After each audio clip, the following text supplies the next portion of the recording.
Hi, Matthew. Obviously, a huge win tonight, fourth in a row.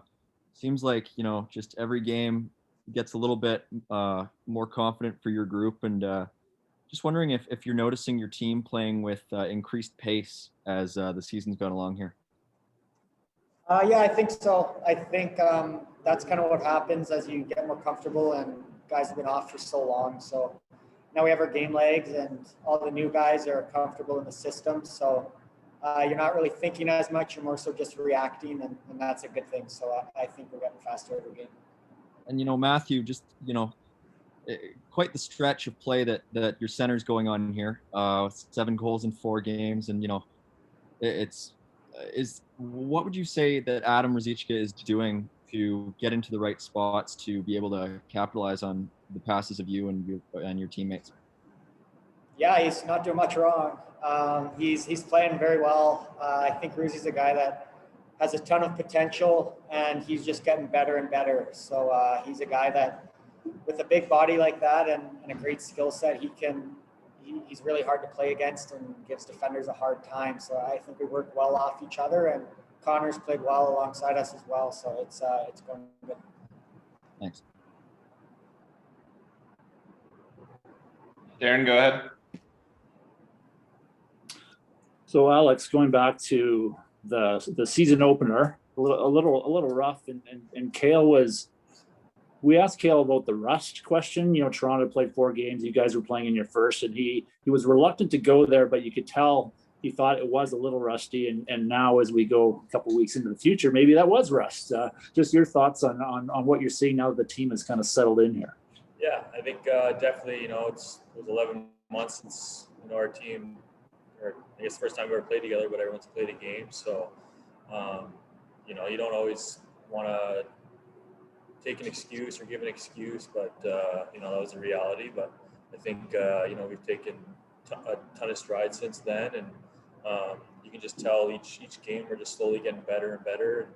And I think the coaches they're really smart with just showing we're a young team, so just kind of pulling guys aside, teaching them what they got to do in the D zone, and giving us the freedom to make plays. So we got a really good group here and a lot of confidence.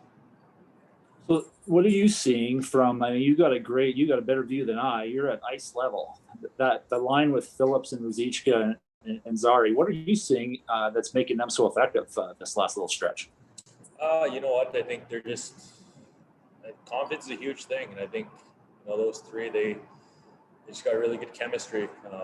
Seems like whenever one guy's got the puck, the other 2 guys are getting open for them, and they got a lot of skill, so they can kind of make that first move and find a guy that's open. And I think they got some finishers too on that line, so it's a pretty deadly line, and they're rolling right now.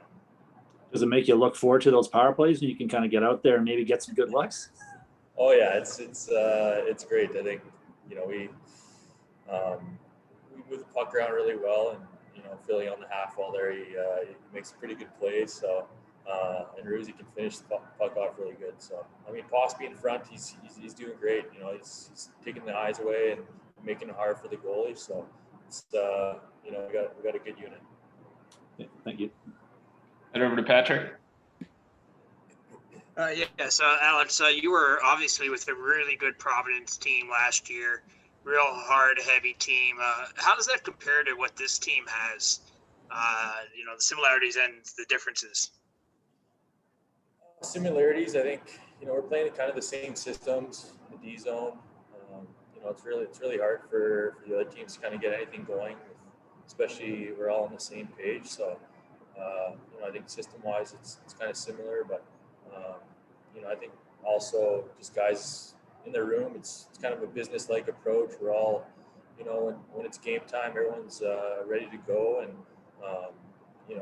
even though we're a young group, I think the young guys they're doing a really good job of just focusing in and looking at it like a business and just kind of playing that way. You can it really shows in the result of the games that we've played, and it's a testament to just the guys in the room and the coaches putting the right plans together, and we're going from there.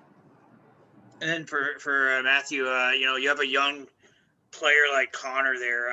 How have you and really your line mates and teammates tried to take him under your wing and ease his adjustment to the pro game? Yeah, I think it says a lot about Connor to be able to just come right in to pro hockey and be given a pretty big role in an offensive position and play his game and improve every night. I think that's not easy for a 19-year-old. So I think he's a really hardworking guy, and he absorbs information very well, and he thinks the game exceptionally. So I think he was a great draft pick, and I think he's really liked by all the guys. So it's great to see him playing well. Thank you.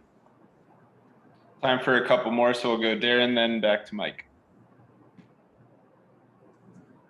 Matthew, I understand that Darryl Sutter may not be a foreign person to you, that you have some familiarity and you may know him a little bit from playing hockey growing up. Can you maybe elaborate a little bit on that and what your connection is with Darryl Sutter?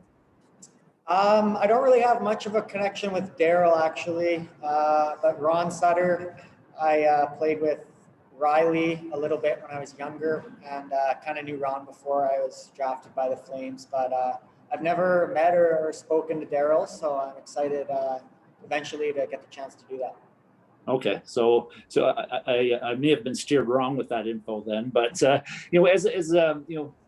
think there's a stereotype, if you will, about playing for a Sutter, and I don't know if someone your height necessarily is what you would project, but does that concern you, or do you feel like that's not an issue, that there's going to be a spot for you? And I'm just kind of curious, your reaction to that coaching change in Calgary and just kind of how you reflect on that.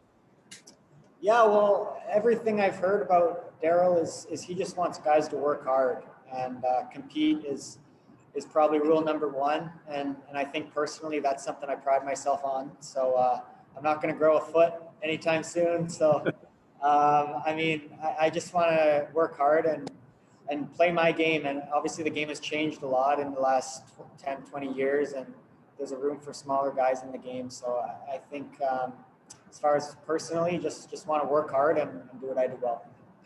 You got a Sutter lobbying for you too, then. It just, I think, it's good to know, right? It's good to have a connection there. All right. Thanks, Matthew. Yeah. All right, Mike, go ahead.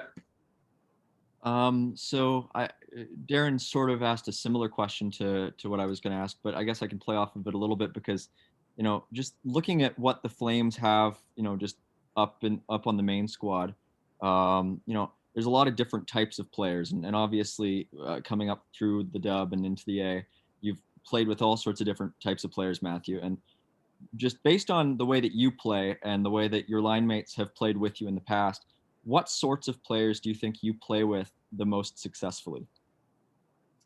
That's kind of a good point that you make.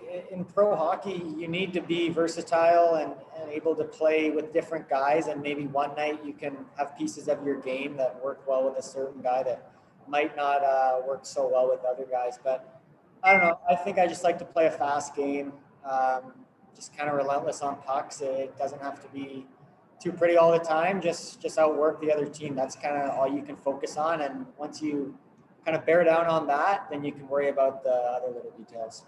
Yeah, because in some discourses, some people might say that if you have a guy who's on a line who's 5'8" or 5'7" or whatever, he might need to have a guy on his line who's 6'4", who's 6'5", to be able to sort of protect him out there or be able to create space for that. Do you buy into that? Yes and no. Obviously, it's nice sometimes having a big frame alongside you, but you look at a team kind of like Tampa Bay, they have a lot of small players that just work really hard, and it's not all just skill with those guys. It's work ethic, it's speed, and I think that's something that I can kind of bring. And yeah. Thanks, Matthew, and thanks.